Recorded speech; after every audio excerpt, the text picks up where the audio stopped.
So before we actually get started with today's discussion, this is actually my debut video. So I'm glad you guys are tuning in, and if you just are happening to scroll across this video and you guys aren't subscribed to me, which is most likely, then you can go ahead and hit that subscribe button because I'm going to be bringing back some videos with a lot of good discussion topics, most likely weekly, if not more than once a week. So if you could just hit that subscribe button, I'm sure you will not regret it in the slightest. And then some of you might be wondering, what kind of credibility does this guy have? This is his first YouTube video. Well, in most situations you'd be right, but I have been in the sneaker game for a little while, and I do have a collection that is quite extensive. So I do have a little bit of knowledge, but the issue that I have is that if you'll notice, this is just the background. I don't have any sneakers in the background because I don't have to prove that I have a lot of knowledge because I can have my sneakers hanging out in the background. Because anybody can go out and look on Instagram and see that there is some hyped up sneakers and they can go and play the raffle and they can get themselves a pair. So you know nothing about the sneaker game if you can get yourself a pair of Air Jordans. So I don't find anybody's legitimacy high if they have their Jordans chilling in the background. So there's my bed, and there's a poster of Eminem and this painting that my sister made for me.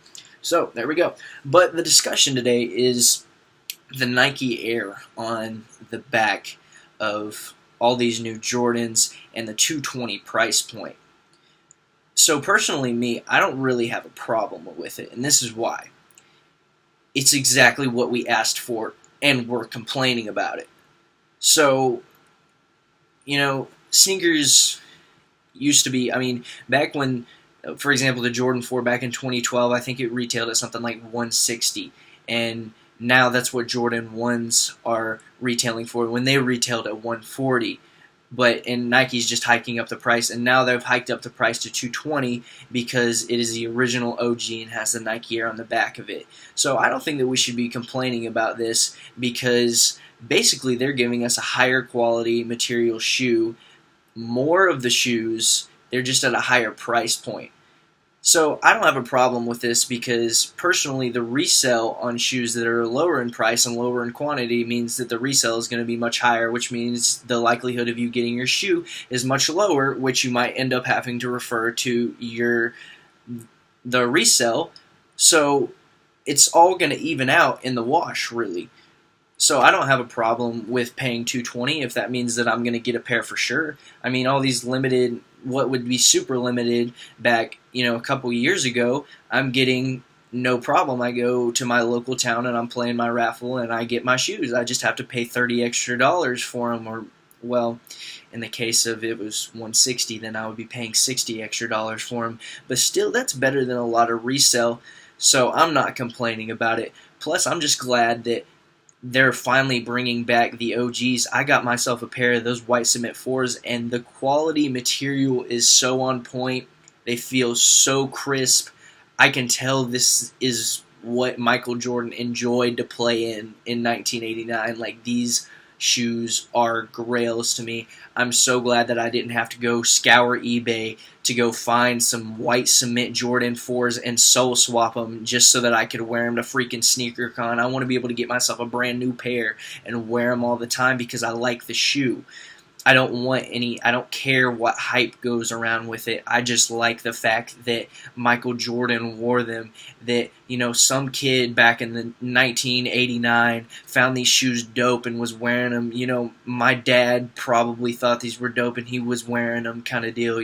I think that's super dope. So I don't have any complaints about this. And I'm glad that Nike is bringing back all these shoes that were, OG and iconic shoes like the True Blues that I just heard about today, the Space Jams that are probably going to be $220 as well. But I'm just glad that I'm going to be able to get a pair. Like, it's nice finally seeing all these releases coming down through your feed on your Laced app or Instagram or whatever, and being like, yeah, I can actually legitimately, feasibly get these shoes. You don't have to be like, well, those are really cool, but I'm probably not going to get them. Like, I know for a fact pretty much if they've been anything like the last releases, I'm going to get a pair. And I think the people that are complaining about it are actually the YouTube people or the people that are higher up because they don't want to pay that retail price. Because, see, they get their pairs anyways. They get limited pairs. Yeah, they may have to pay retail for them, but they're going to get their pairs. So they are complaining about the price because they're like, well, we got these shoes anyways, and now we have to pay a higher price. That's why you hear all the YouTube people complaining about it. Regular consumers aren't complaining about it because we never got the shoes until the price rose. So that's just my opinion on it. You guys can leave whatever you want to in the comments. I'm sure your opinions are valid as well, so I'm glad to hear whatever you guys have to say. Otherwise, that's all I have to say for this video. So just leave what you can in the comments, like, subscribe, and thanks for checking me out.